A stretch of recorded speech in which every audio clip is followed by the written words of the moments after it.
Assalamualaikum warahmatullahi ta'ala wabarakatuh. Alhamdulillahirabbil alamin. Wassalatu wassalamu ala asyrafil anbiya wal mursalin Sayyidina wa maulana Muhammadin wa ala alihi wa sahbihi wa barik wa sallim ajma'in, amma ba'du. Kaum muslimin sekalian yang dirahmati oleh Allah Subhanahu wa ta'ala, Zakat yaitu bagian tertentu dari harta yang wajib dikeluarkan oleh setiap muslim. Apabila telah mencapai syariat yang telah ditetapkan sebagaimana salah satu rukun daripada rukun Islam, dan zakat ditunaikan diberikan kepada golongan yang berhak atau yang mustahik yang menerimanya beberapa asnaf, yaitu golongan. Kaum muslimin sekalian yang dirahmati oleh Allah Subhanahu wa ta'ala, zakat berasal dari kata zakat atau azka bisa, yang berarti suci. Secara bahasa yang berarti suci, baik, berkah, atau bisa dikatakan tumbuh dan berkembang. Orang yang menunaikan zakat disebut dengan muzaki, sedangkan orang yang menerima zakat itu disebut dengan mustahik.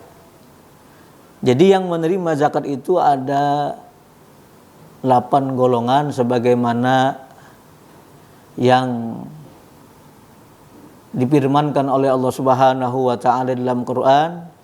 A'udzubillahi minasyaitonirrajim. Bismillahirrahmanirrahim. Innamas shadaqatu lil fuqara'i wal masakin wal amilina 'alaiha wal mu'allafati qulubuhum wa fir riqab wal ghamirin fi sabilillahi wa bisabil faridatan minallah wallahu alimun hakim. Kata Allah Subhanahu wa ta'ala, pertama yang menerima zakat itu adalah orang-orang yang fakir.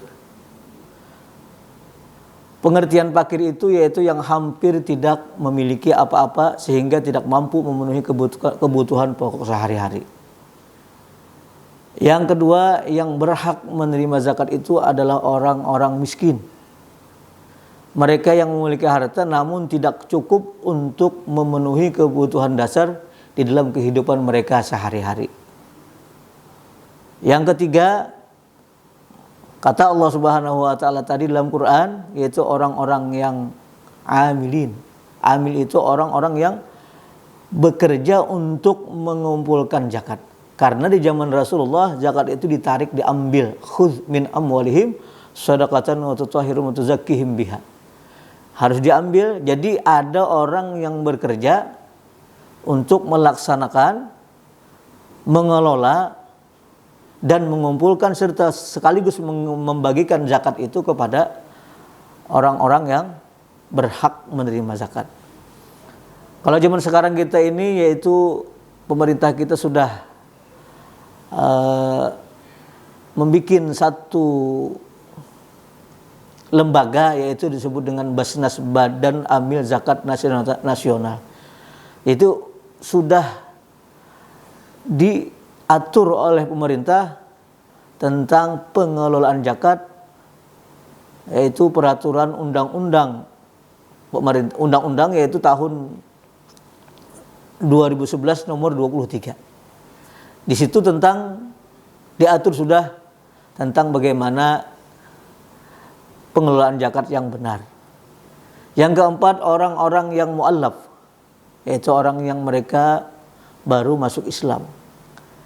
Yang kelima, riqab, hamba sahaya yang ingin memerdekakan dirinya. Nah, jadi hamba sahaya ini, riqab ini, kalau zaman sekarang itu bisa didefinisikan dengan orang yang diberhentikan bekerja oleh pimpinannya dengan secara tidak adil.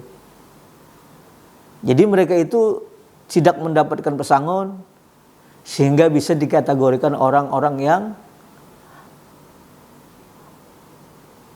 budak atau hamba sahaya yang tidak dibayar upahnya oleh si tuannya itu tadi. Yang keenam, gharimin, yaitu orang-orang yang terhutang. Siapapun yang terhutang, masjid seumpamanya terhutang nih, atau pondok pesantren yang terhutang, itu bisa menerimakan zakat itu atau disebut dengan mustahik. Yang ketujuh, fi sabilillah, orang-orang yang berjuang di jalan Allah, orang-orang yang berdakwah, orang-orang yang berjihad dan sebagainya. Dan yang terakhir yaitu ibnu sabil, yaitu orang yang kehabisan biaya dalam perjalanan dalam keadaan taat kepada Allah Subhanahu wa taala, seperti orang yang menuntut ilmu dan orang-orang yang bekerja untuk mengongkosi keluarganya, mereka itu kehabisan ongkos untuk biaya dalam perjalanan mereka, itu berhak menerima zakat. Kaum muslimin sekalian yang dirahmati oleh Allah Subhanahu wa taala, kira-kira itu yang bisa kami sampaikan dalam kesempatan ini. Mudah-mudahan jadi manfaat kepada kita, mudah-mudahan jadi manfaat kepada kaum muslimin muslimat sekalian, dan menjadi berkah kepada kita sekalian, karena zakat ini sifatnya sosial.